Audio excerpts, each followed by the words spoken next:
Welcome back to Mysterious Goings On. I'm Alex Greenwood. Welcome to Season 6. Can you believe it? This is Season 6 of Mysterious Goings On, and I can't tell you how both surprised and elated I am to still be doing this show. Now, we haven't actually done 6 years of the show, just to be fair. It's been 6 seasons. We had kind of a truncated middle season, I believe, 3 or 4.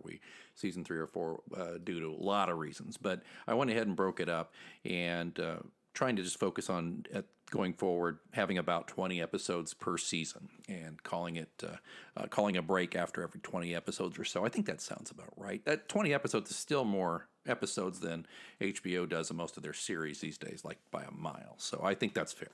I had a good break, got a lot of rest in. I took a break from this show and, of course, my sister show, PR After Hours, which is more of a business and public relations related show.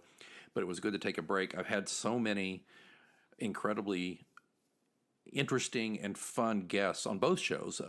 Mysterious Goings On, of course, we were spoiled in Season 5 with some incredible writers and other guests talking about creativity. But I mean, having a New York Times bestseller, having authors from everywhere from Italy to Scotland to Brazil to Canada, United States. I mean, it was just, I was just spoiled. And I had such great conversations. At least it was for me with all of those folks. And I enjoyed so much sharing it with you. And of course, our download numbers have improved greatly due to, I think, this new focus on making sure we're discussing the roots of creativity and talking to writers and authors and people who write the things that readers love, and I don't see any reason to change that up too much coming in here to Season 6. And so just to tell you, Season 6 is shaping up to be very similar in that focus. We are definitely already booking people to talk about creativity in different walks of life. You're going to be surprised at a couple of these, I think, but bear with us. And remember, no matter what you read in the show notes before you listen, you think, oh, I don't know if that's something I care about. A restaurant guy talking about food service products, that happens to be one of our top downloaded episodes from last season. I mean, so you just never know what you're going to get. It's that old Forrest Gump, life like a box of chocolates thing. But Mysterious Goings On will continue to be a going concern. A couple of things I want to clear up here about what we're going to do, though. I think this season will definitely, of course, keep this going. We're going to talk to a few more of the indie folks. We've had a lot of people who have been very successful, mid-listers all the way up to New York Times bestsellers, and we're going to, of course, feature those folks this season as best we can. But I also don't want to lose track of our roots. And that was interesting when we had Alessandra Torre on, who is a 6-time New York Times bestseller, but she started as an indie.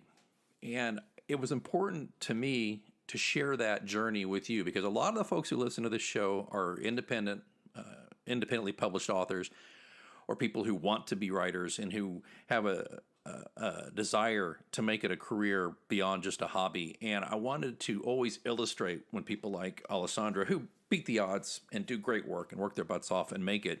But I also still want to go back and not lose our roots and talk about the journey. So that's why I'm excited to tell you that this season we'll be talking to some indies who are, struggling, maybe not the right word, but, working hard to eke out a living and to build a following.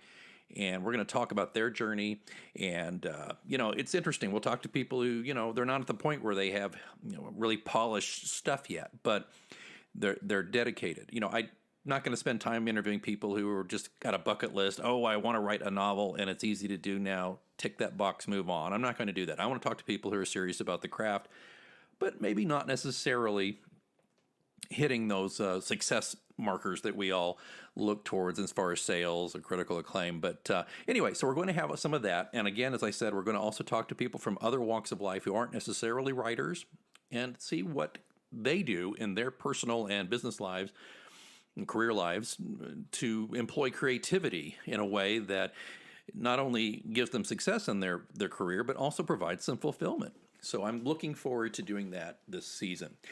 So The other thing, though, is I will tell you this. We really hit it hard, and we hit it every week last season. There may be a few gap weeks here, and I'll tell you what, I probably won't even tell you. I'll just tell you this. We'll probably be going, I will shoot for weekly, but with the understanding that it may be twice a month instead of every week on this season. But I'll still intend to do 20 episodes in the season, but it just may not be every week, week after week. And I'll tell you why.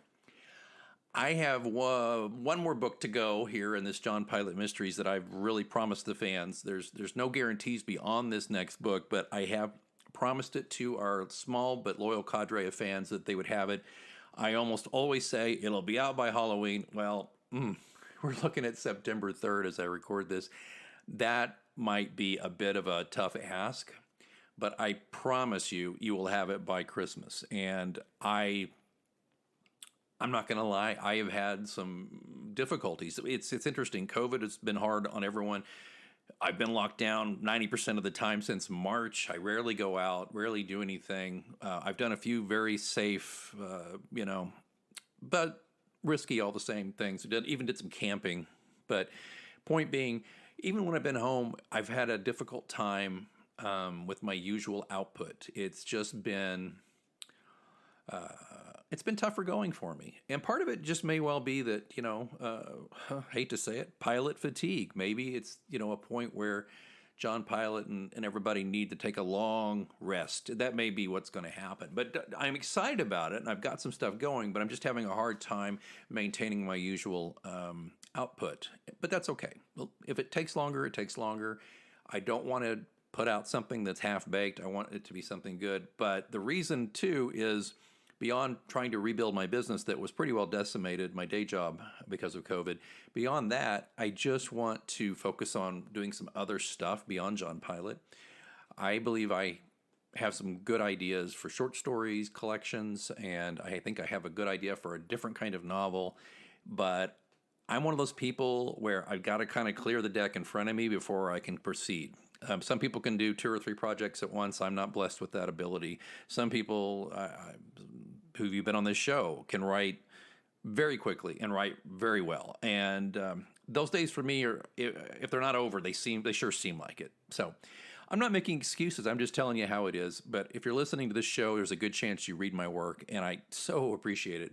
But the other thing, too, is sales have definitely tailed off for the series, and that's probably a good indicator that, to paraphrase what Doug Skelton said, the Scottish author, when I asked him about his favorite series, he got 2 books in, and I said, but don't you want to write more? He says, of course I do, but they don't sell. I thought, well, there you go.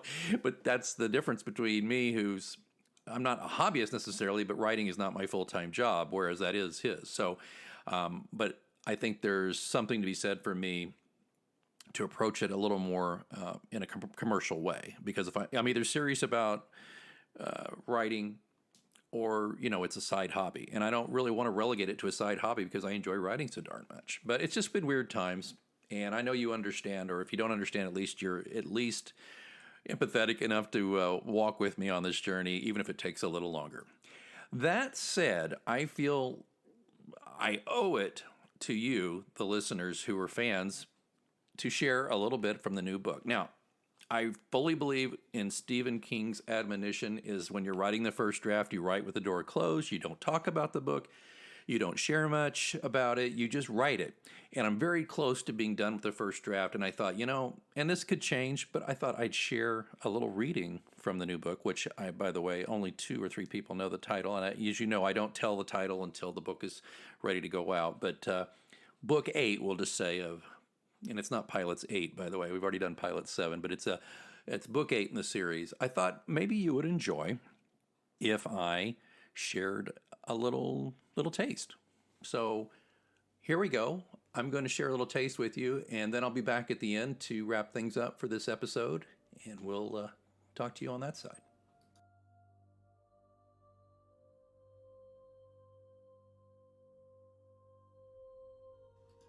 Kingston Foley raised a hand in the air, palm facing out, motioning in a seeming benediction, left, center, and right, his chunky gold bracelet catching the light. Is there anyone here who does not have a relationship with the Lord? His other hand grasped a gold-colored microphone. His eyes clenched tight as if he were passing a righteous stone right there on the ermine-carpeted stage at the Cross Township Church of the Redeemer. Behind Folly, a heavy-set man in a western-cut shirt with pearl snaps hit a solemn note on his keyboard, bathing the sanctuary in a soft dirge of expectation. "My friends, this church is filled. There is not a single empty seat," Folly crooned into the gold mic. "I know, and you know, that not everyone here is right with the Lord.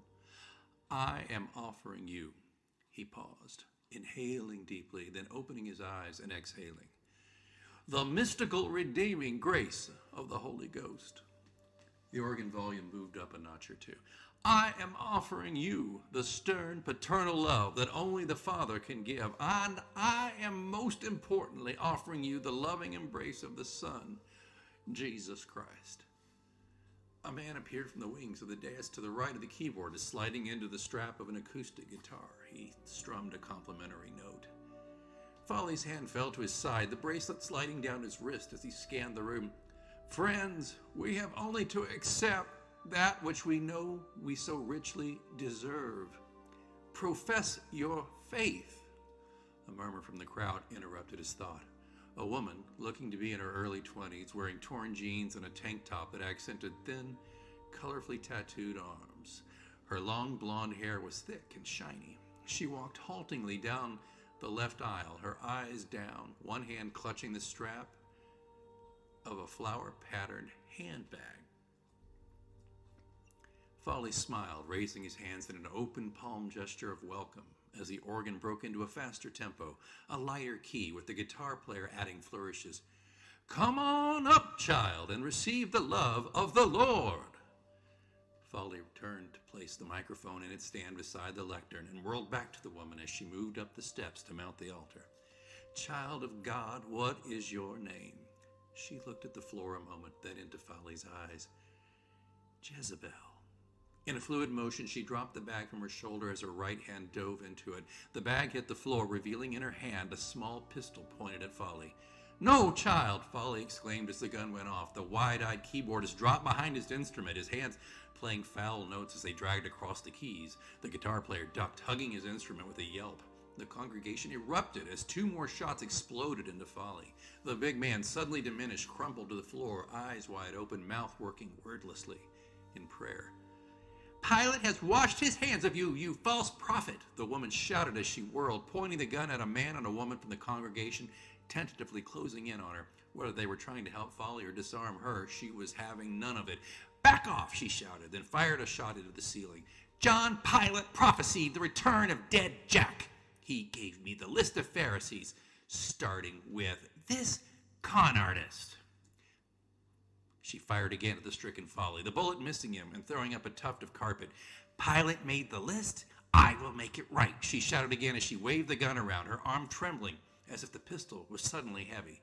The crowd shrieked and dropped to their knees as the woman pelted past the people lying on their bellies and crouching in the aisle. In seconds, she crossed the door of the sanctuary, then ran into the night.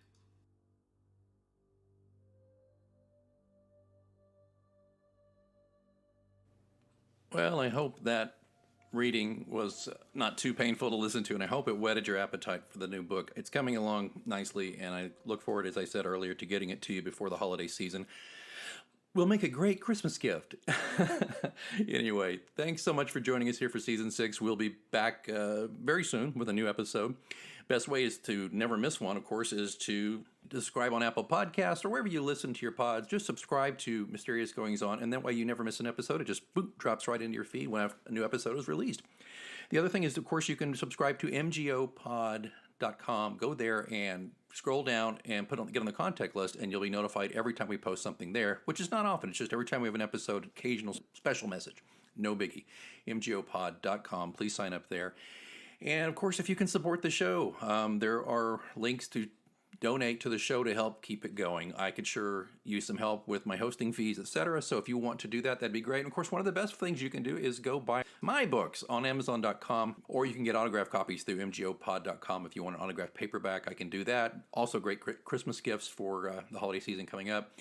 I'll be laying in an order from the printer for copies of every book, hopefully. There'll be plenty of people willing to buy them or interested in buying them. So again, mgopod.com, that's the home base. You can sign up there and, of course, subscribe wherever you get your podcast to Mysterious Goings On. Well, again, welcome to Season 6. I hope it's a fun one for you, and I, again, appreciate all you do to support the show. And, of course, a review on Amazon.